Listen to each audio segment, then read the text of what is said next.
Hello everybody, Lathander here. I just want to take a few minutes to talk to you about something that I found out about just yesterday actually, and I was very excited to find out about it, even though the information's probably been out for a couple of weeks, or even longer, because I really wasn't expecting to hear anything about it. Well, to stop talking about it and actually talk about it, yeah, it is Blade and Soul. Yes, the Blade and Soul Founders Packs have been announced, and I was absolutely stoked last night when I found out about it, because I've been interested in Blade and Soul since it was first announced, like, almost 7 years ago. Yeah, it was first announced, I think, in 2009, and then we heard very little about it, and there wasn't really much said about it, and then all of a sudden, bam! Hey, guess what? Well, actually, it released in Korea, and then there wasn't really much in the way of the Western localization. We didn't get much information about what was going on with that, and then here we are, all of a sudden, bam, we've got pre-purchased Founders Packs available, and the last time I tried to do a video about a Founders Pack, it went rather poorly. That was for the Neverwinter MMO Founders Pack that I tried to do a video for, because I didn't like how they did the Founders Packs. I didn't buy a Founders Pack because I didn't like the way they did it. My biggest gripe was the cost of the most expensive Founders Pack, which I think was like $200. It was really overpriced. At least it was in my opinion, and I got shat on pretty hard because I gave my opinion, and all of the Neverwinter fanboys jumped down my throat. I ended up, it was so discouraging that I pulled the video and deleted it, and I didn't go back to it. My biggest complaint with the Neverwinter Founders Packs was the fact that they were trying to claim that a large portion of the value of the Founders Packs was in perks and stuff for completely unrelated games. And I went from the basis of I'm buying this Founders theoretically, because I didn't buy one, but I'm buying this Founders Pack for Neverwinter, so why do I want this stuff for other games that I don't and won't and have no interest in playing? You can't tell me that there's a $200 value. I believe that was exactly how they quoted it, was a $200 value in the perks for other games by the publisher. I don't remember who the publisher is for Neverwinter right off the top of my head. But they were giving out free stuff for these other games that the publisher has released. And I looked at it and I said, no, that is not a $200 value. It has a $0 value for me because I have no interest in playing any of those games. Therefore, I am not getting any value out of that stuff. And pretty much everybody who commented on the video said, dude, you're fucking stupid. This stuff does have a value even if you're not going to use it. And I'm saying, I can't agree with that. I can kind of see it from their viewpoint, because you are getting stuff, but it's not stuff that pertains to what I'm paying money for. And it doesn't pertain to anything that I am going to use, therefore, yeah, it has no value. Of course, it was my opinion, and I stated, hey, this is my opinion in the actual video itself, but you know how it is. This time, I'm trying my hand again, and I'm going to take a look at the Blade and Soul Founders Pack. And before I continue rambling on about my previous experience talking about Neverwinter's Founders Packs, I'm going to stop talking about the Blade and Soul Founders Pack and actually talk about them. So, I actually purchased the Initiate Pack because it was the only one that I could see there that had a value for me that I could also afford. One of the reasons being is because, I mean, the Initiates Pack is very well priced at $24.99 US. The Disciple Pack is a bit more pricey at $74.99 US, and the Master Pack is significantly pricier for $124.99 US. But I live in Canada, and with the recent change, the recent rocking of the boat in the stock market, the fact that the TSX is down a bit, our dollar is sitting at 75 cents to the $1 AMERICAN. Therefore, that Initiates pack that I bought for $24.99 actually cost me $33 and some change. The Disciple pack would probably cost me about $120, and the Master pack is just above $180. And that's not something I'm going to pay unless I get something awesome like the Ritlock statue that's up here. That, something along the lines of this, because it's very well made and it's freaking awesome, and I absolutely love it. And it seems to be a little unstable, but whatever. It's freaking awesome. I'm just going to set him there for now instead of putting him back up on the shelf. But that is value that I get right there. I can hold it in my hands. It's very well crafted. I absolutely love it. It's a great shelf piece. That is good value. And I mean, I think the Guild Wars 2 collector's edition that came with the statue was like $150.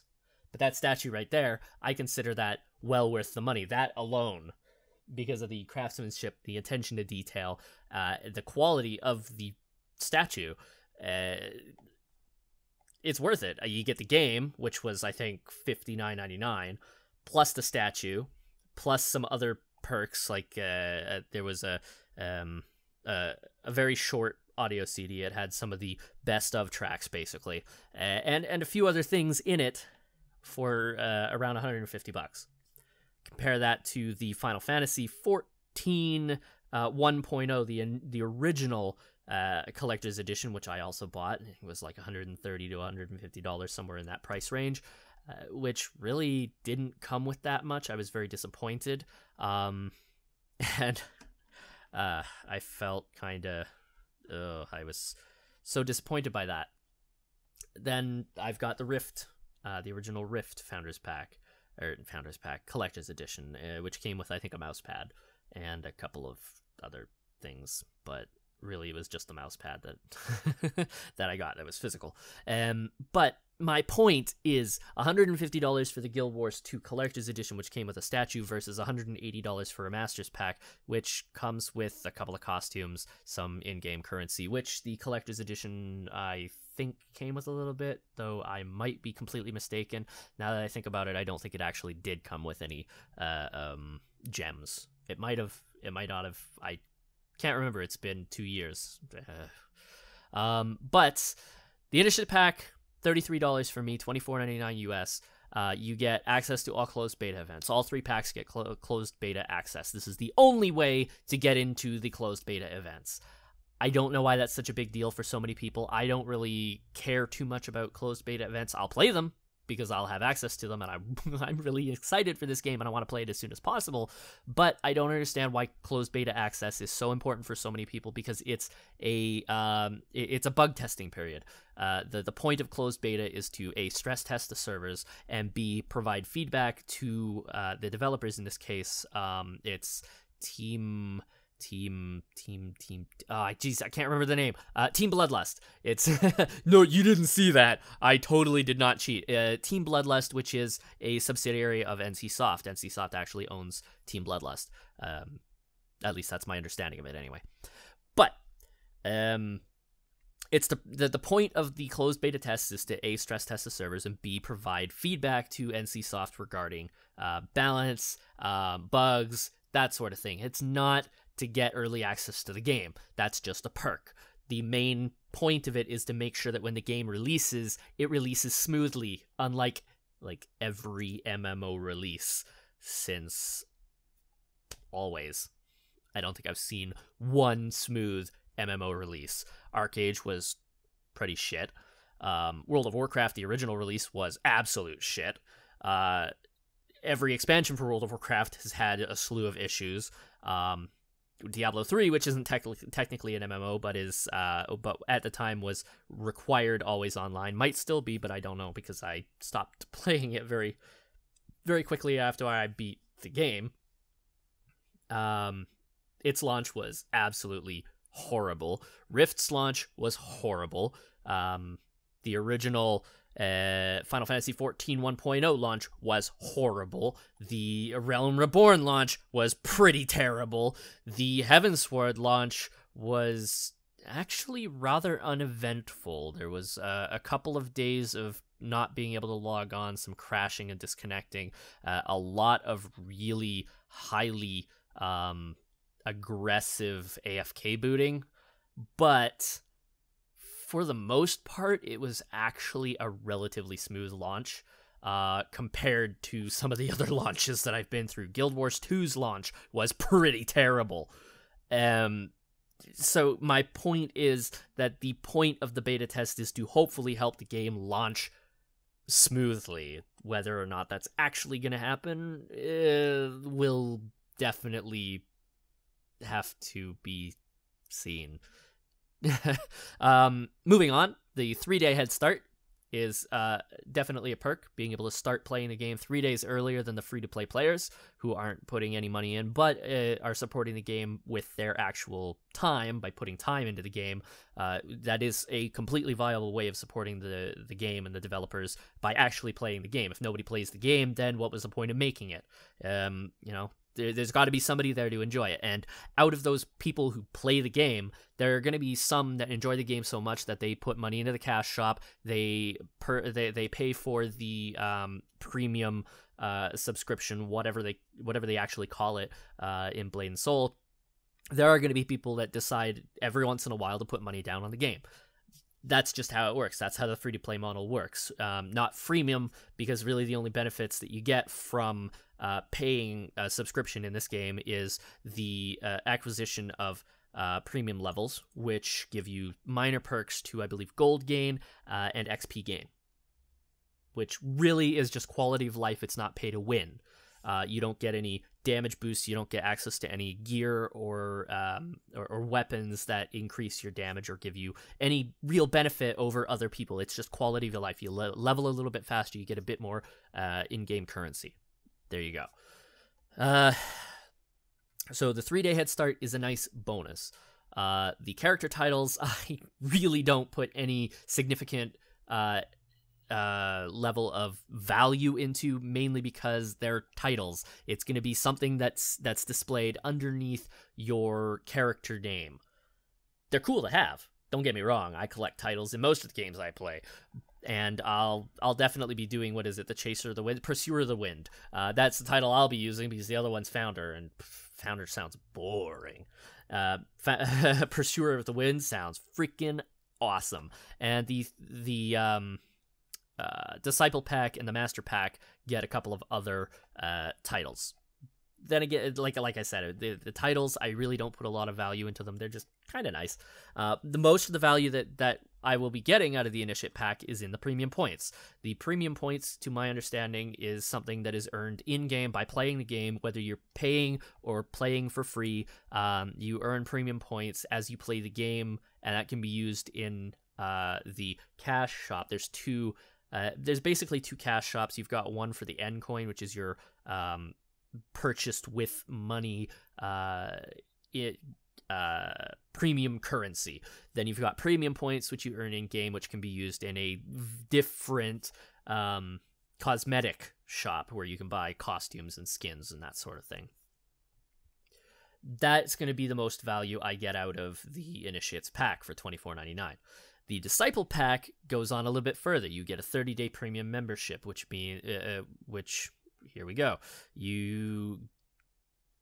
Starting from the Head Start period, you get increased gold and XP. You get reduced commission fees in the auction house, so slightly less tax off of the stuff that you post. You get an upgraded Windwalk effect, so it's a slightly different animation when you're gliding. You get reduced cooldown for Wind Stride, which I believe is basically a teleport, an ability to move.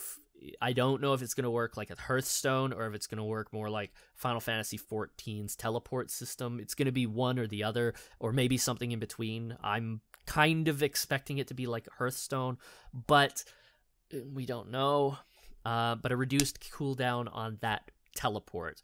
Additional details, I guess they're going to be releasing later. And with the Masters Pack, you get 90 days. Oh, I forgot to mention the level 3 and level 4 that you get automatically with the Disciple Pack and the Master Pack. Level 3 and level 4, that's kind of a big deal. The premium points are a bonus, but the level 3 and the level 4 is going to be the best part. The one thing to note, of course, is that the benefits you get from the premium levels is only going to make any difference while you actually have a premium membership. So once that premium membership runs out, you're still going to have it, but you're not going to get any of the benefits for it. However, the more of these premium points you spend, the more these levels are going to go up, even if you're not actually paying for the premium membership. And therefore, at a specific point, say you've got level 6 in the premium membership, all of a sudden, now the premium membership, has a lot more value because you're going to be getting significantly more gold and XP gains. The name reservation slot is a huge deal. I was watching their Founders Pack Q&A. They did an entire Founders Pack Q&A. I think it was an hour and a half long, and I watched the whole damn thing.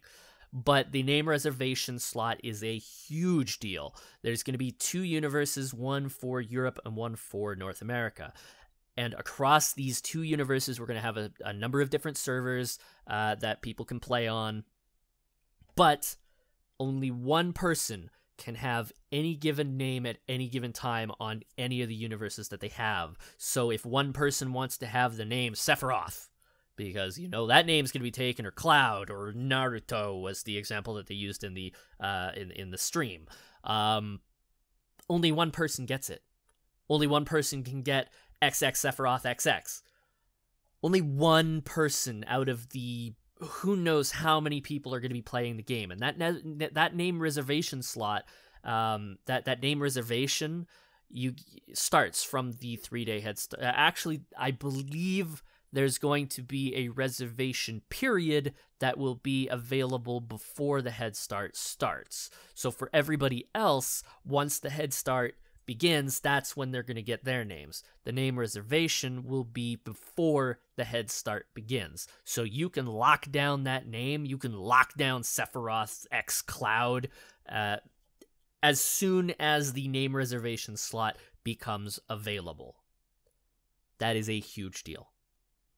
Because the last thing you want to do is start up the game, go to create your character, and find out the name that you were dead set upon having is already taken. That's not really something that I'm too worried about because my character name is rather unique, but who knows? Anything can happen. The basic booster pack is it's just a box that's going to have some perks. Healing potions, food, which is basically the same thing as food in World of Warcraft. You eat it, restore HP, and get food buffs. A repair tool, which is most likely going to do what it says and repair gear. The Master Pack has the extended booster pack, which has the same things as the basic booster pack, plus Dragon Trade pouches for increased inventory size, which is probably going to be a big deal. Inventory space is usually a premium that a lot of people don't have. Excuse me, I'm a little sniffly. I don't really know why, but I am, and it's driving me nuts. You get the Hong Moon Viridian key, and you get a couple of keys, to unlock some class-specific loot boxes. So you're going to get whatever character you create, you're going to be able to unlock a specific chest that will give you some starter gear. That's my understanding of that. However, what they were talking about with the Hong Moon weapons is that they actually evolve. So with the Hong Moon weapon, you can, once you get it, you can keep using that weapon all the way straight through to like level 40, at which point you're probably going to replace it with a legendary item. But that's pretty cool.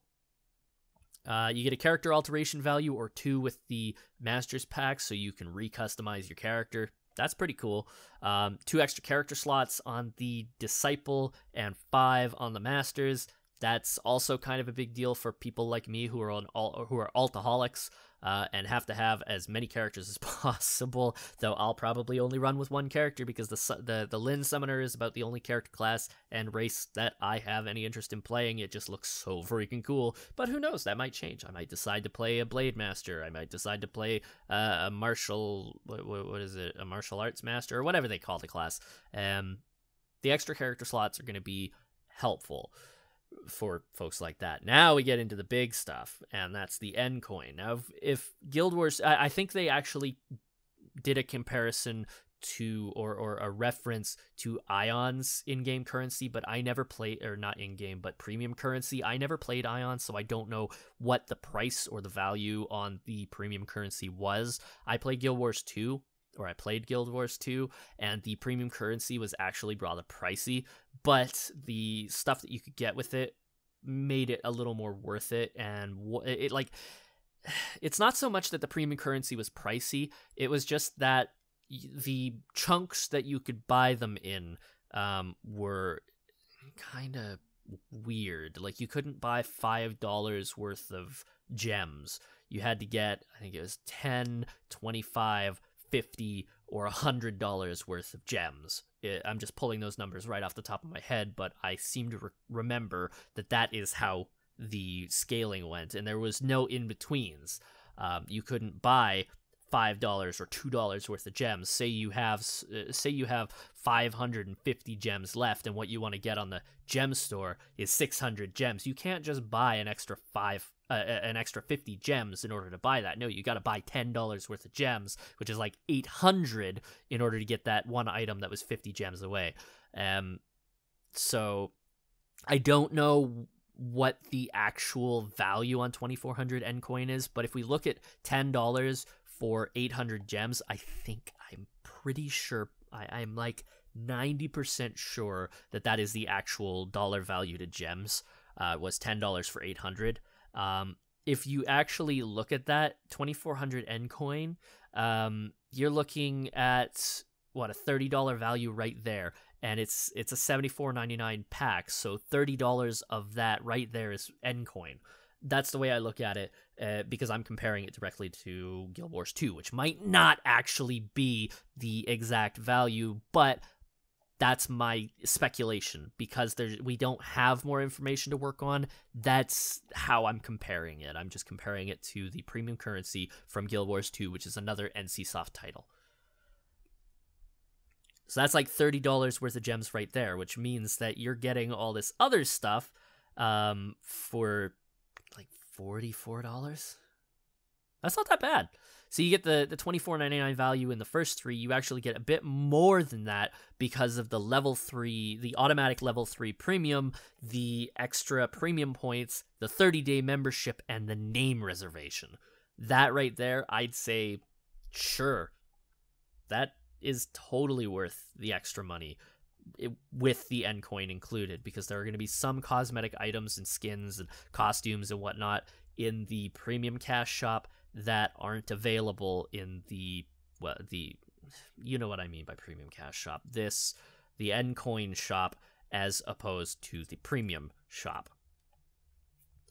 And then you get into the master pack, which is $124.99. You get everything else. You get automatic level 4. You get another what is that?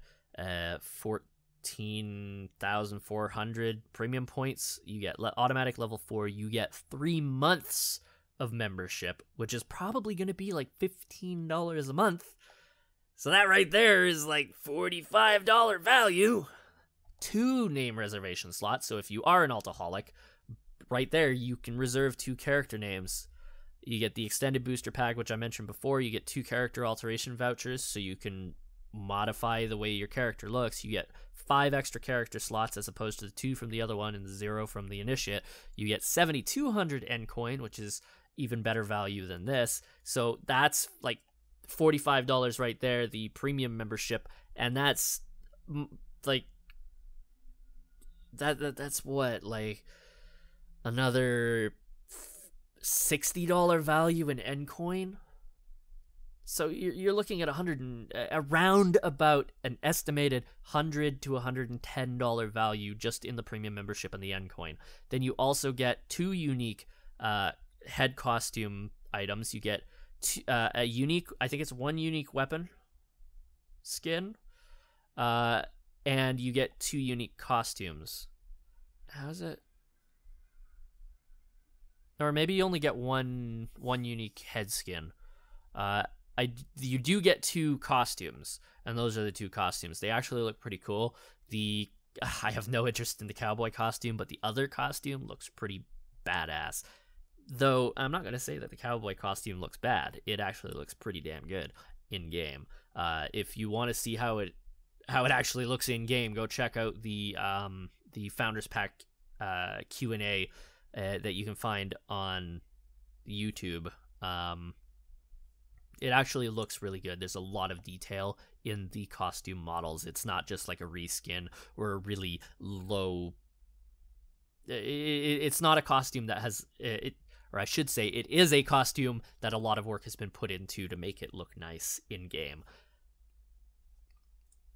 And that is really the way I looked at all 3 of the packs. But $180 for me, because I'm in Canada, so $180 Canadian. 2 costumes, a weapon skin, a hat, the N coin, and the other things. Just no, it's not $180 worth of stuff. The Disciple Pack, as cool as it is to get that name reservation, to get the N coin and whatnot, it's not $120 value for me. This here is a $33 value. The 3-day head start and the closed beta access, that's pretty cool. The 20,000 premium points, I'm really not going to turn my nose up at that. And this also allows me to support the developer, which is another benefit. That's something that I believe in doing. I've sunk a fair amount of money into Guild Wars 2.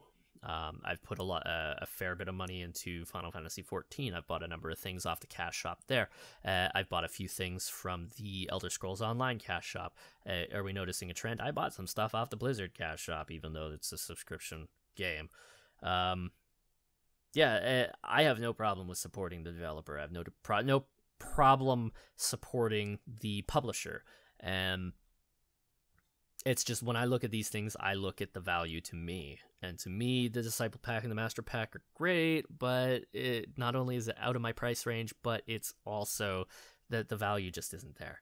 Even if I was spending US dollars, even if I was in the States and I didn't have to deal with the conversion rate, for me, the Master's Pack does not have that $125 value. The Disciple Pack does not have that $75 value, but it's pretty darn close. If I wasn't on such a tight budget, I might actually think about it, because there is value in those packs. And for some folks, the value might be there. That might be exactly what they're looking for. For me, it's not.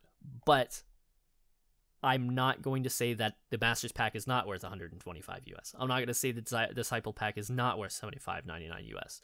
Even though you don't get anything physical like the Ritlock statue over here, the value is there, just not for me. Well, that pretty much sums up everything that I have to say about these Founders Packs. My biggest recommendation is go check out some of the videos of the Korean servers, of people playing over on the Korean servers. There are some English-speaking folks who are playing over there. So I've watched a number of videos that have some good commentary, some good comments, and some good reviews about the game and how it plays. I've seen some really cool PvP videos, and I'm really stoked for this game. So that should give you a good idea as to whether or not this is a game that you're going to be playing or not. Most likely, if you're watching this video, you're highly contemplating checking the game out when it releases, or you're already looking at these Founders Packs, or you didn't know about the Founders Pack, and now you're really interested. Yeah, if you have any, if you have any opinions regarding what I've said about these Founders Packs, or if you disagree with what I've had to say about the Founders Packs, or heck, if you just want to add your 2 cents to what I've already said, feel free to leave a comment down in the comment section below. I am more than happy to discuss it, I want to see what you guys have to say about it, and I would also like some feedback regarding how I presented my opinions regarding the Initiate, Disciple, and Masters packs, especially compared so that I can compare it to how I to how I did the Neverwinter Founders packs, because I would really like to avoid ending up with that kind of a shitstorm. Although, granted, if I had left that up, it probably would have gotten a large number of views, a large number of downvotes, but a large number of views. However, I just didn't want to deal with all that negativity, and there was a lot of negativity. So thank you everybody for watching. I hope you enjoyed the video. I hope you found it informative. Please, as I said, feel free to leave any comments, any opinions, and your 2 cents down in the comment section below. I really want to hear what you guys have to say about Blade and Soul, the Founders Packs, and what I've had to say. I'm really stoked. That aside, I'll see you guys next time. Lathander out.